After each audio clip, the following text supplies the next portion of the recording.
City, ilang buwan po kami doon. Ando na lahat, kailangan espesyalista na lahat. Inuwi ko na ang Zamboanga. Ang may nagsabi sa akin, Chief, mabuti pa albularyo. Minamahal, pina-albularyo, iba-ibang klase albularyo sa damo na Zamboanga. Mayroon diyan isang linggo, isang buwan. Para gusto ko lang bumalik. Sabi na aking mga magulang, Noel, galing mo dito sa Pagadian ng mga binisya. Dinala ko sa Pagadian, minamahal. Gusto kong bumalik. Dahil yung mga anak ko minamahal, elementary grades pa lang, maliliit pa. Gusto ko siya, ang hirap, mayroong karamdaman sa buong pamilya. Kaya yung duty ko, lagi akong nakalip. Minamahal, mayroon pang nabuluntir sa akin isang hadja. Sabi niya, Sir, sundalo ka. Pag ako nang gamot sa asawa mo, pag gumaling, gusto ko baril-ibay mo. Sabi ko, deal. Minamahal, 2 linggo po. Nandiyan pong mga ritual mga Muslim para sa maggamot. Sabi ko, pag ito'y gumaling sa Muslim, convert kami sa Muslim. Ngunit binabigo pa rin minamahal. Kamot sa ulo yung mga haji, hindi na kaya. So dinala ko sa dapo ng Pagadian, binisaya.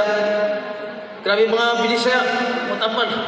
Grabe, herbal, medicine, nandyan na lahat. Dinanas pa minamahal yung asawa ko, nakakain pa rin ng sa tabi ng mga kumakain, dumi ng baboy. Sabi ng albularyo, harap ka ng dumi ng baboy yung may unang panganak. Ang hirap minamahal, hihanap na kami, utos ng albularyo. Yung dumi ng baboy na unang panganak. Yung pala mo yun, yung dumi na yun, isasangag, gagawin kape. Ipainom sa asawa. Pinainom ko yan minamahal, gusto lang milabit ko, umalig din. Ininom niya minamahal, dumi ng baboy. Andun minamahal, nag-advise na ibang albularyo na naman. Sir, gagaling yan. Akong bahala. Nanghanap ka ng bulati. Yung bulati minamahal, binibilad niya, sinasangag, ginawang kape. Yan, ginagamot niya sa asawa ko. Lahat na lang. Iba-ibang sikta ng aking mga pinsan sa Dr. Pagadian, mga pastor, Baptist, sa Protestant, sa Pinoy. Prayer lang kailangan dyan. So ako naman no choice, ida sa prayer. Andun kami sa simbahan, ilang araw kami doon, pinag-pray. Ngunit bigo pa rin kami mahal. Nasabi ng asawa kong pang, yung iba ko sa Zamboanga. Bago mo na mawala, makita ko na ang mga anak ko. Isipin mo minahal, ang hirap magbiyahe na hindi makalakad.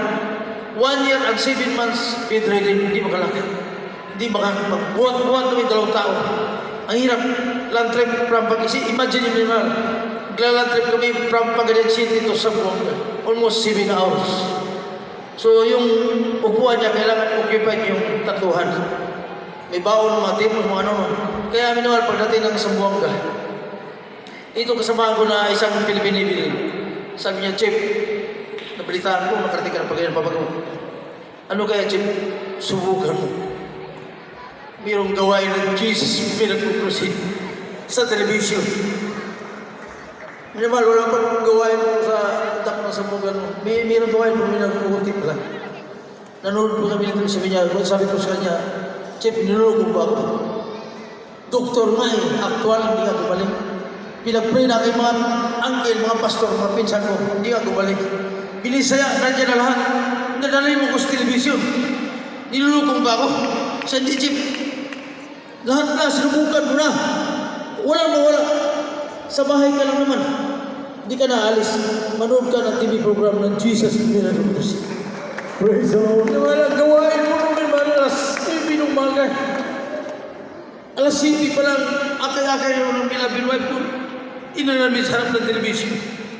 Sabi niya, pang nakikita ko na yan. Minimal, pag-flash ng lugo natin ng Jesus Miracles. Kaya ba din naramdaman namin? Lugo pa lang. Sabi na bilabin wife ko, pang diyan ako magaling. Praise the Lord. Naramdaman ko.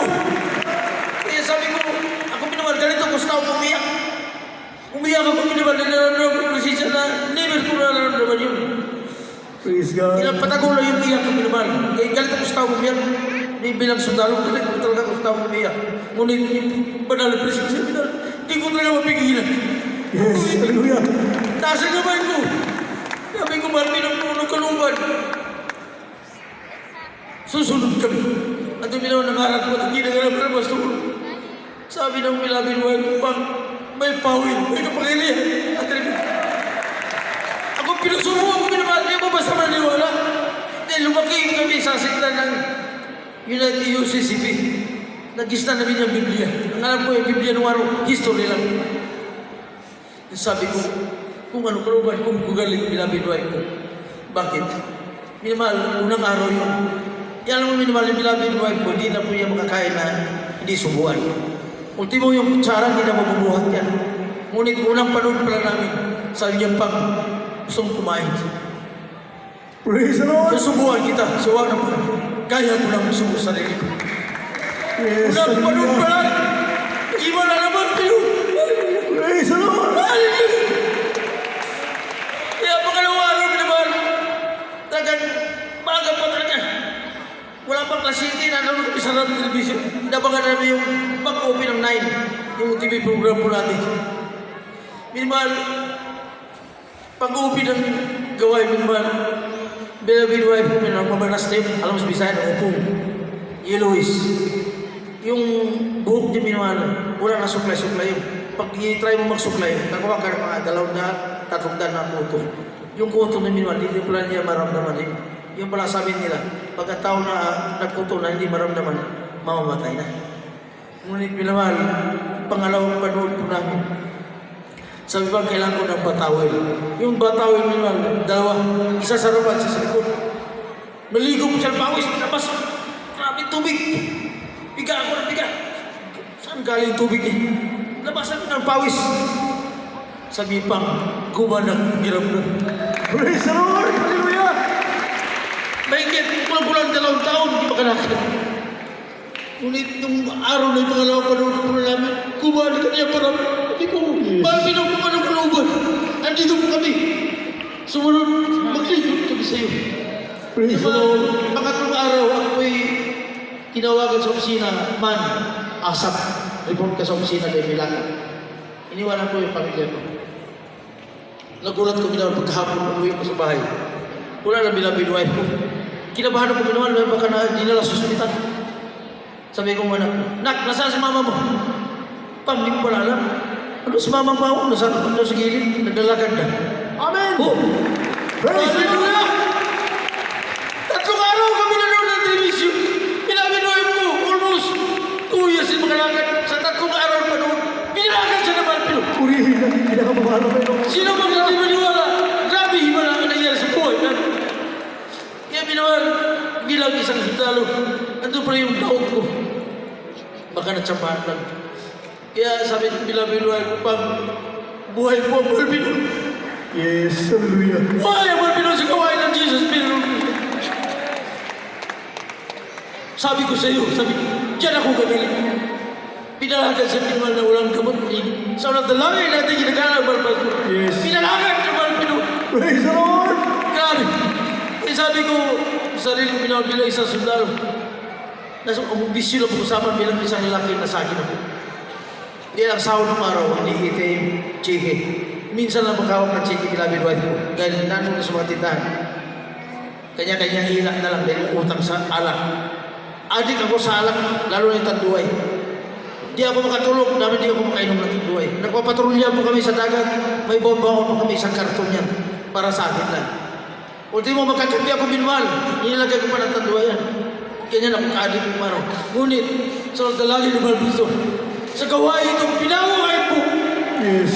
Sabi na kayo mga kamag-anak sa dapat pagkatiyan. Sabi si Noel, imposible mabago yan. Adik ka sana. Di pwede na walang alak yan. Ngunit nakita nila magbabago sa buhay. Nakita lang ang asawa. Dahil na sa dapat pagkatiyan. Dinala ko doon minwan, kami.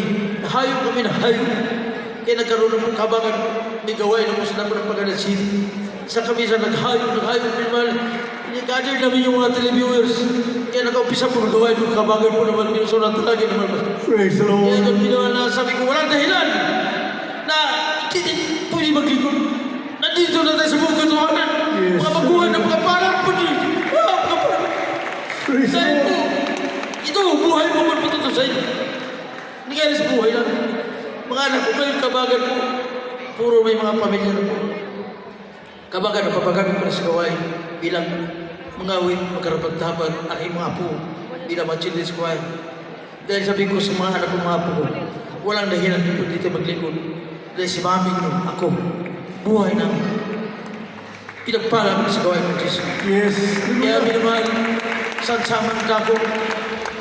Sabi ko man, nunong kaluban, bilang senior citizen na rin minamahal, pwede ko mag-training ng puti. Year 2022, minamahal, ako yung stroke. Hindi mild, totally full body. Na-stroke ko minamahal ang findings sa akin, over fatigue. Dahil yung ongoing ginagawa yung shopping at isa ako ng Calapan City, Oriental Mindoro. Abang lingkod di makarapat-dapat, hindi minamahal mga menials, wala na po may tulugan, overtime, dahil po pinapalis na po tayo sa dating shopping natin. So kabangan po, yun ang alis ko yung pagawa. Na-stroke ko minamahal ang findings sa doktor, over fatigue. Nagkaroon na ng blood clot dito sa ulo ko at putol yung isang ugat ko dito sa iyo. Ang sabi ng specialist, neurologist sa dako ng Calapan City, hanap ka na dito ng ospital. I-schedule ka ng for operation. Lingon-lingon ako. Bakit? Sabi ng anak ko, Dok, ayaw niya mag-opera. Oh, bilang ng araw niya, pag ina-operahan yan, laso yan, malapit na sa utak yung dugo, namumusulo ng papa mo. Kailan operahan natin? Sabi ng anak ko, Dok, ayaw ng papa mo. Sa chapel yun. Saan yun? Dadalhin, doon gusto ng papa ko sa chapel. Ipag-pray na lang ko daw siya. Minamahal, kahit katiting, wala sa isip ko na mo pag-upira. Alam ko, buhay ang mga Pinoy sa kawain ko. Yes. Kaya minamahal, sabi ko, buhay po naman.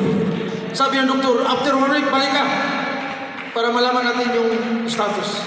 Minamahal, nagulat siya. 5 araw, bumalik ako sa kayo. Sabi, ikaw yung retired.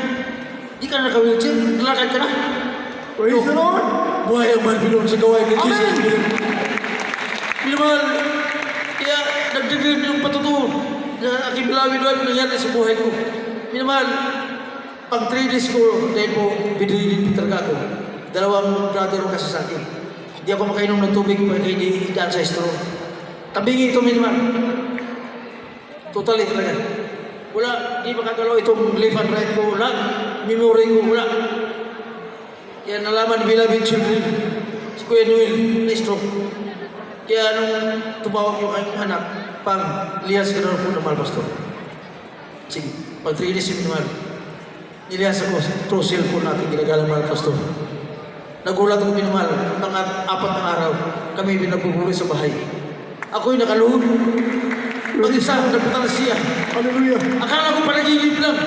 Sabi ko, ang nangyari ito? Bakit nakakalakad na? Minamahal, bumalik ang aking katawan sa normal. Praise the Lord. Praise the Lord! Sino mo hindi makikot? Si Melvin! Hallelujah! Purihin ka mahal na tayo. Lahat na nangyari sa buhay. Di walang dahilan sapat na hindi makikot si Melvin. Buhay ang Melvin sa kawain. Yes. Ako yung napatuto sa Pinal. Buong katawan ko. Totally stroke. Kaya sabi ng neurologist, kilala siya sa Batangas, buong Mindoro. Sabi niya, matanda na ako neurologist, specialist. Sa buhay ko, isayo na nangyari. Bilang ka ng sabi niya akin, bilang ka ng taon, buwan pa ako makalakad. Ngunit, 5 days pa lang, pinalakad ako ng Malpino. Praise the Lord. Totoo buhay ang Malpino sa kamay ko. Sa lahat ng langit natin kinakalaman mo. Yes. Hallelujah. Kaya may mapalan, sa lahat ng mapalan. Sabi ko sa kanya, bilang senior citizen na may nakatawa, ngunit, nandyan po, dagdagan ng Malpino, lakas. Praise God. Diba? Kaya nung dati ng 2 linggo, minawal ako yung uwi na sa main church. Magkita natin, binabidsitin si Kuya Noel, naglalakad na. Wala pa isang Yes. Hallelujah. Ako yung nagputotoo sa main church, minawal. Grabe yung pagmamala. Sabi ng mga ating binabidsitin, umiyak po sila, Kuya. Mahal ka naman. Dahil po, sa nangyari sa'yo, imposible. Ngunit wala imposible sa Malpino. Yes. Sana talaga hindi natin ginagalang Malpino. Kaya naman hanggang dito na po, ang lahat ng papuri, pagkakila, pagsalamat, ay tangay sa ating pinakamamala pa isa. Praise the Lord! Hallelujah! Praise the Lord. At least yun, mahal kapatid, ilagay mo tayo Philippine Navy Noel Matuyo. Ano yun sa iyong pinagpalang patutunan. Palakpakan natin.